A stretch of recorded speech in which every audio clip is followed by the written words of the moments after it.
Hola a todos, bienvenidos a nuestro producto audiovisual. Esperamos que este espacio sea una oportunidad para reflexionar juntos sobre una realidad que muchas veces pasa desapercibida y que sin embargo está más cerca de lo que imaginamos. Educar la mente sin educar el corazón no es educación en absoluto, dice una frase inspiradora que nos invita a mirar más allá de los números y contenidos. And in English, children are the world's most valuable resource and the best hope for the future. Una idea que nos recuerda la enorme responsabilidad que tenemos como sociedad.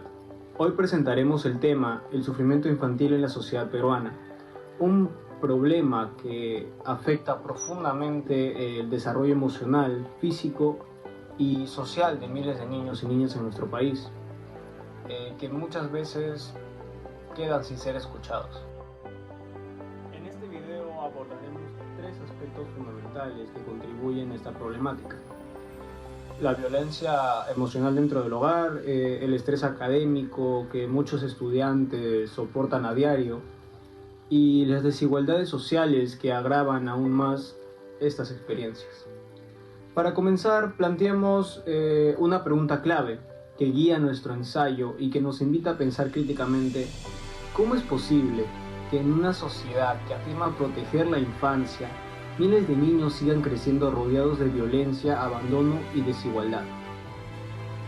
Esta pregunta no solo abre nuestro análisis, sino que también nos interpela a todos como ciudadanos. Este tema es importante porque entender las causas del sufrimiento infantil nos permite exigir justicia, empatía y mejores políticas de protección. Además, promover una cultura que priorice el bienestar emocional de los niños. Los invitamos a acompañarnos a lo largo de este video para analizar esa problemática, ampliar nuestra mirada y reflexionar sobre el rol que cada uno de nosotros debemos cumplir para poder construir un mejor futuro para ellos. Soy la alumna Sánchez y hablaré sobre la vida de César Vallejo y su obra Paco Yunque. Algunos aspectos un poco conocidos de su vida nos ayudan a comprender el compromiso social que tenía Vallejo hacia las personas vulnerables y la forma en cómo se expresa en sus poemas y cuentos.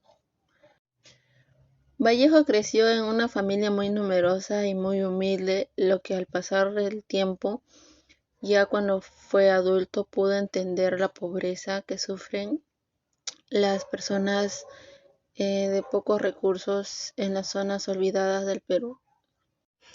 Vallejo trabajó desde joven como profesor particular para que pueda pagar sus estudios universitarios y al transcurrir el tiempo se dio cuenta de que la educación era muy diferente para las personas de bajos recursos y para las personas que tienen o cuentan con una economía ya estable. Entonces ahí puedo ver que había una desigualdad social. En el año 1920 César Vallejo fue encarcelado injustamente, lo que este suceso le hizo ver y reforzar su crítica en contra de la injusticia y la violencia social que hay en el mundo. Vallejo vivió en Europa en una situación económica muy vulnerable y aún así mantuvo un fuerte compromiso político y humano. A lo largo de su vida, Vallejo denuncia de manera abierta la desigualdad y el abuso de poder y el sufrimiento de los más pobres. Vallejo en sus poemas pone frases muy referenciales que muestran el dolor que siente y la vulnerabilidad para los pobres. Voy a mencionar tres que son: hay golpes en la vida, yo no sé. Yo nací un día que Dios estuvo enfermo. Tanto amor y no poder nada contra la muerte. Esas frases son de diferentes poemas.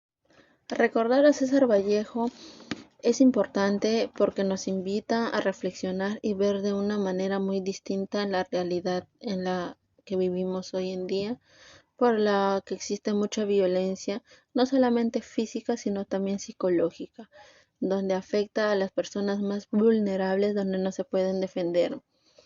En su cuento de Paco Yunque lo podemos leer y ahí Humberto es el que tiene más poder que Paco y abusa de ello y hace de que Paco no pueda defenderse y las autoridades no hacen nada al respecto.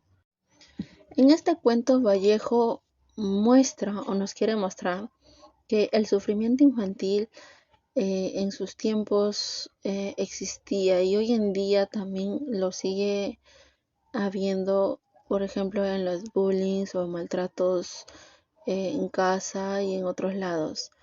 Entonces no solamente es tratar de visualizar un sufrimiento en una situación o un contexto, sino en varios aspectos. La vida de Vallejo y el cuento de Paco Yunque nos enseña a ver la realidad con más sensibilidad y a reconocer la injusticia y defender siempre a quienes más lo necesitan. Mi nombre es Yanela Ervina Roque y en esta oportunidad le voy a hablar sobre el desarrollo del contexto histórico. El cuento Paco Yunque fue escrito por César Vallejo en 1931 y publicado de manera póstuma en 1951. La obra nos refleja un contexto peruano marcado por fuertes desigualdades sociales, en el que las diferencias de clase determinaban la forma en que los niños eran tratados tanto en la escuela como en la vida cotidiana. En aquel periodo el país vivía profundas brechas económicas y un sistema social que privilegiaba a las familias de poder, dejando a los sectores humildes en estado de vulnerabilidad permanente. En el plano social, el cuento evidencia cómo las jerarquías económicas se producen desde la infancia. La escuela, que debería ser un espacio de igualdad, aparece como un reflejo directo de la discriminación existente en la sociedad peruana. A través de Paco, un niño tímido y de origen humilde, Vallejo nos muestra cómo los más vulnerables sufren abuso, desprecio y humillación por parte de quienes ostenten poder económico o estatus familiar. Desde el punto de vista literario, Paco Yunque pertenece a una etapa de la obra de Vallejo centrada en la denuncia social y en la representación del sufrimiento humano. El cuento combina un estilo sencillo con una fuerte carga simbólica, en la que los personajes funcionan como representaciones claras de opresión y resistencia. La actitud autoritaria de Humberto Crieve y la injusticia del maestro revela cómo la estructura educativa puede volverse cómplice del abuso y perpetuar la desigualdad que organiza la vida social peruana. La trama del cuento presenta la llegada de Paco a la escuela, donde su inocencia contrasta con la violencia simbólica y física que ejerce. Humberto, que era un hijo de una familia adinerada, a lo largo de la historia, Paco es obligado a cargar objetos, soportar insultos y ver cómo su esfuerzo escolar es arrebatado. El momento central ocurre cuando Humberto roba su tarea y el profesor, sin escuchar a Paco, premia al agresor. En esta escena nos resumen el mensaje principal del cuento, que la injusticia no viene solo de quien abusa, sino de quienes deberían proteger y eligen callar. Como afirma Vallejo en la publicación original, Paco Yunque no puede más y rompió a llorar, frase que condensa todo el dolor e impotencia del personaje. Gracias. Soy el alumno Contreras y bueno, en mi trabajo analizo 3 casos reales de violencia infantil ocurridos en Perú. El primer caso sucedió en 2025 en un albergue del INAVIF, en Los Olivos, donde una niña que debía estar protegida por el Estado fue maltratada por una trabajadora. Este caso muestra fallas en la supervisión, en los protocolos y en la capacitación del personal. El segundo caso ocurrió en Puno, en el 2024, cuando un niño de tan solo 5 años de edad murió tras sufrir torturas por parte de su madrastra. Lo más grave es que, a pesar de que pudo haber señales de abuso, no hubo una intervención oportuna por parte de las autoridades. Esto evidencia la debilidad de los mecanismos para detectar y atender situaciones de riesgo dentro del hogar. El tercer caso es de una niña de 3 años en Arequipa, reportado en 2021, que presenta quemaduras, lesiones y signos de abandono severo. Este caso demuestra cómo el maltrato puede pasar desapercibido durante mucho tiempo, especialmente en contextos de pobreza y falta de apoyo institucional. En conjunto, estos casos muestran que el sufrimiento infantil no es un hecho aislado, sino el resultado de varias fallas: violencia familiar, ausencia de intervención temprana, debilidad institucional y desigualdad social. Es por eso que yo lo relaciono esta problemática con el ODS 10, que es reducción de las desigualdades, porque los niños más afectados son justamente los que viven en pobreza o en condiciones vulnerables. Reducir las desigualdades es fundamental para que todos los niños puedan tener protección, acceso a servicios y a una vida digna. Muy buenas noches, estimado público y estimado profesor. Mi nombre es Eric Alejandro Delgado, del curso de Cátedra Vallejo. Actualmente estoy en el 6º ciclo, en la carrera de Derecho. Aquí a mi costado, como pueden ver, está la señora Alejandra Sandoval, en la cual nos va a explicar un poco en lo que es su currículo laboral y en qué está ejemplificado. Buenas noches, Eric. Quien habla, le saluda la doctora Alexandra Sandoval, miembro, también, egresada de la Universidad César Vallejo en el 2016-2017, ya aproximadamente 10 años ya de haber salido de nuestra cuna, pues se diría, ¿no? Trabajo en la Municipalidad de Lima, soy en el tema también del voluntariado, en la Comisión de Comercialización, y he visto muchos casos ahora en estos últimos años sobre el tema, ¿no? Mira, te comento algo breve. Este tema de esta investigación, en el curso de Cátedra Vallejo nuevamente, cabe recalcarlo, es sobre la violencia infantil, como la cual te comenté hace semanas que estamos trabajando en este proyecto, conmigo y con mi grupo, ¿no? Vamos a ir con una ronda de preguntas, unas 3 preguntas, y bajo tu experiencia laboral, que nos has comentado que has tenido varias labores, voluntariado con los niños, con los adolescentes, con los preadolescentes y los pubertos, y queremos explicar un poco de tu experiencia y un poco de lo que sabes del tema, ¿verdad? Ahora sí, vamos con la primera pregunta. Muy importante, ¿eh? Desde su experiencia, ¿cuáles considera que son las principales causas del sufrimiento infantil en el Perú hoy en día? Hay infinidad de causas, ¿no? Pero la más originaria, se podría decir de todo, es el entorno familiar. Es lo más básico, es cómo tú te inculcas, cómo los niños se inculcan desde pequeños, ¿no? Para ser lo que hoy en día es, ¿no? Son, mejor dicho. Los padres son la base de todo ello. Y obviamente, ¿no? En todos los casos de violencia familiar tienen que ver, se repiten patrones de aquellos que son, por ejemplo, ¿no? Seguimos, ¿no?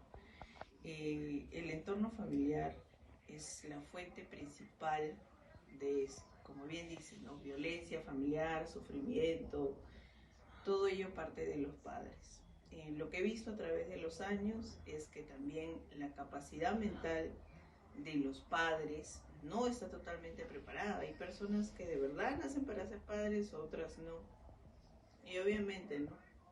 En el tema también tiene que ver las instituciones públicas que de repente no están interesadas, no hay como hablábamos con Eric, ¿no? Hace unos días, ¿no? Sobre el tema.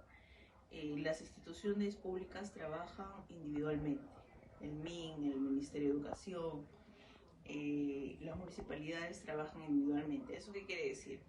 Que, por ejemplo, no hay un trabajo multisectorial que unifique esfuerzos para ellos, para que, por ejemplo, instalen en el colegio tal, UGEL tal, vamos a capacitar. Si bien es cierto, hay un montón de capacitaciones, pero no hay un seguimiento debido. Entonces, si no hay un seguimiento debido, le das una charla a los padres, nada más, y queda ahí.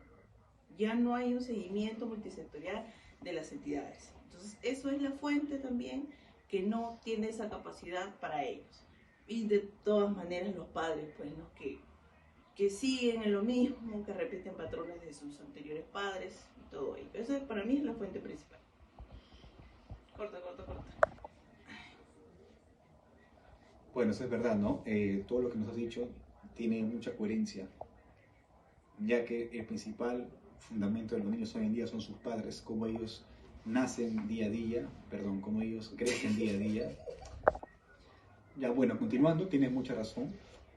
El pilar de los niños, los adolescentes, los pubertos son sus padres, ya que son ellos con los que están día a día y fomentan lo que es ese orden diario, cómo crecen, cómo juegan, cómo estudian, como se dice, ¿verdad?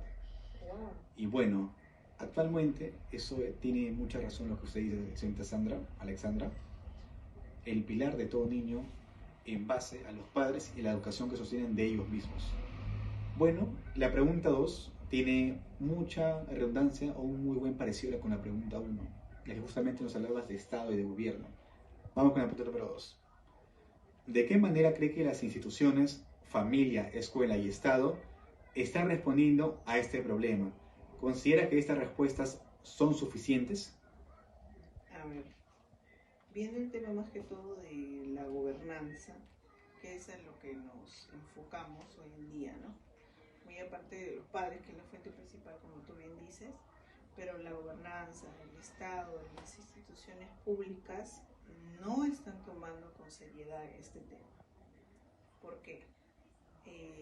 Como bien vemos, hay casos, por ejemplo, niñas maltratadas, niñas violadas, abandonadas, niñas que tienen menores y quedan embarazadas a los 13, 14 años, niños, la extorsión, los sicariatos. Ahora vemos en las noticias los niños de 14 años, 15 años ya manejan pistolas. Por ejemplo, en el Callao se ven casos. Entonces, el Estado no está llegando en esas personas, en esos niños, porque aún son niños. El hecho de que quede embarazada no significa que no son niños, ¿no? Todavía una niña de 15 años que quede embarazada. Entonces, como bien dices tú, tiene que ver con la pregunta 1 y el seguimiento que tiene el Estado. No hay una unificación multisectorial entre ellos, no hay una red que puedan ayudarlos, ¿no? De repente instituciones que vayan a tocar puertas a las madres, a los padres, y también el enfoque mental que va de la mano, ¿no?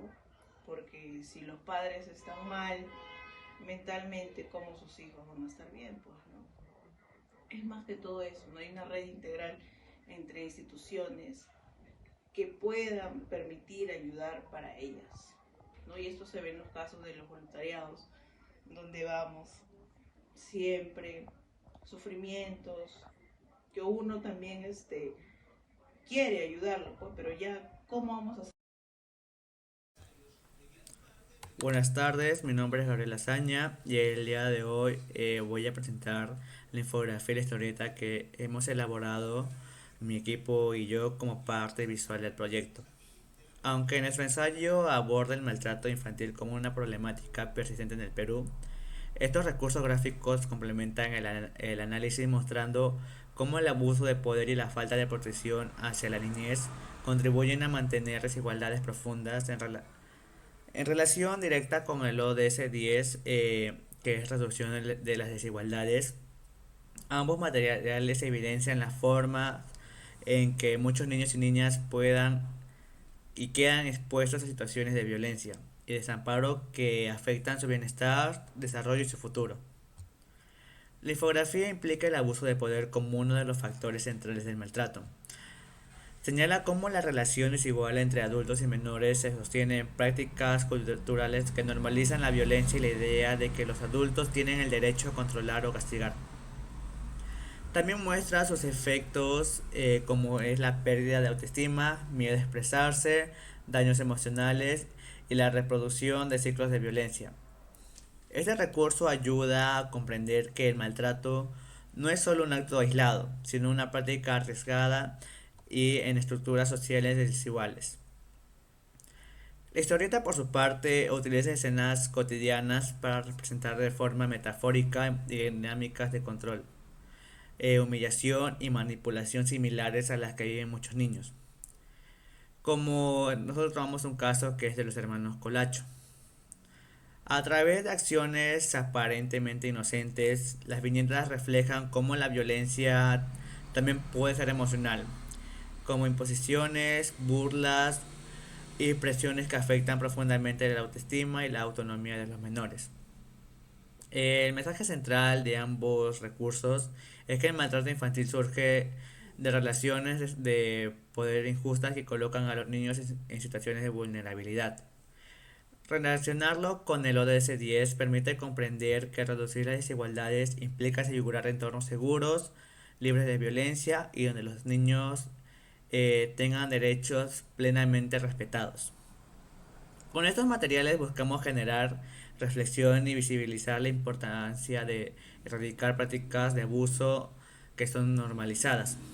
Proteger la es un paso fundamental para construir una sociedad más justa, equitativa y humana. Muchas gracias. Bueno, para finalizar las conclusiones, vamos primero. El sufrimiento infantil en el Perú sigue siendo una realidad marcada por la violencia emocional, el estrés escolar, entre otros ámbitos. No hay ¿cómo se puede explicar? Un estudio danificado en eso al 100%. Otros piensan que son los padres, otros piensan que es la escuela, otros piensan que es la vida cotidiana, ¿no? La calle, como se puede decir, para un niño. Bajo mi punto de vista, en ese primer punto que vamos, las conclusiones son muy claras.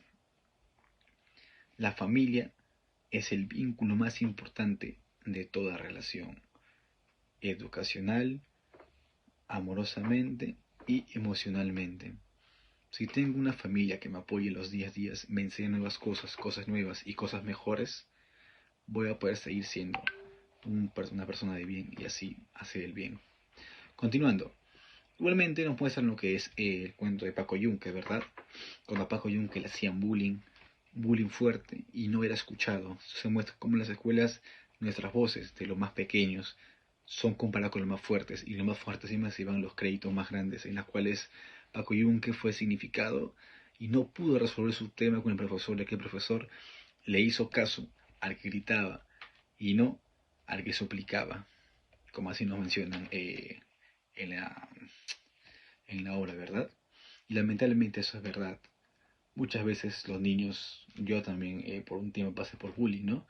Y no me creían o siempre creían a la persona que era más fuerte o al que gritaba más, nunca al que suplicaba más. Una frase muy recordada. Pero tenemos de la fe y hacer cambio nosotros hoy mismo. Escuchar a los niños en la calle, en la escuela, en los hogares, en todas partes y apoyarlos en su día a día. En el caso del ODS 10, en la reducción de la desigualdad, nos habla claramente cómo Paco Yunque cuando llegó a la escuela era juzgado por cómo se veía, por cómo lo trataban y por cómo vestía. Esta parte sí la quiero leer un poco porque es muy significativa para ese trabajo. A ver. Ahora, este objeto nos recuerda que combatir la violencia infantil no se limita a mejorar las condiciones económicas, sino también a eliminar las brechas sociales, culturales y emocionales que dejan tantos niños en situación de desamparo.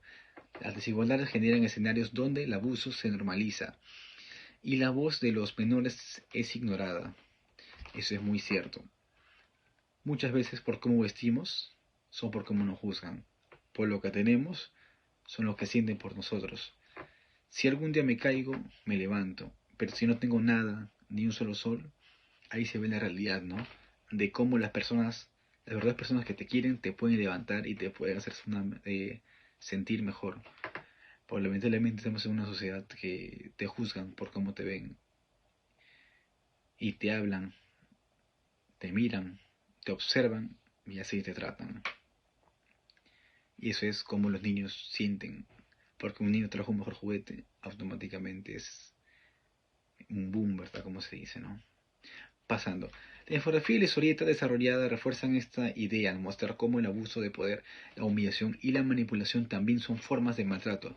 Reconocer estas conductas es esencial para construir entornos más justos, empáticos y equitativos. Eso es cierto. Y ahí nuevamente nos hablan, ¿no? De cómo te juzgan, te tratan. Ahora, la síntesis protege a la niñez implica comprometerse con la reducción de desigualdades y con la creación de una sociedad que escuche, respete y defienda a todos los niños. Solo así podremos aspirar a un futuro verdaderamente humano y digno para todos. Todos podemos hacer un cambio. El cambio está en nosotros, en cómo lo hacemos diariamente, en cómo apoyamos a la juventud. Nosotros somos jóvenes, pero también fuimos niños y nosotros queremos en su momento que nos escuchen. Apoyando estas causas, apoyando a programas, apoyando en videos, porque ahora estamos con la virtualidad, con un montón de factores, podemos hacer un mundo mejor para el niño peruano. El niño peruano debe ser escuchado y no juzgado. Por cómo me he visto, no me deben de tratar.